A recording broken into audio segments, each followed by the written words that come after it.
Hello guys! What's up? Mga kabagis, mga gagayem. Tayo ngayon ay magmemeryenda.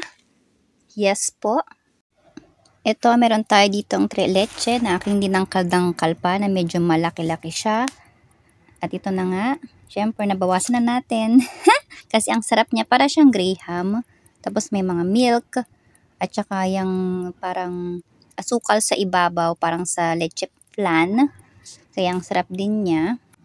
Tapos yung tinimpla natin na kape kanina na merong gatas, yan ang ating kakainin at memeryendahin sa araw na ito. For today's video, kain tayo guys. At kung anong meron kayo dyan, kainin nyo na din, meryendahin nyo na rin, samahan nyo na ako. Pero syempre, iba pa rin talaga yung mga merienda natin dyan sa Pinas, yung mga street foods, kagaya ng kwek-kwek, kikiam, fishball, mga calamares, isaw, tapos sabayan mo pa ng sausawan na suka na may sili, na may onion. Ay, ang sarap nun. The best talaga.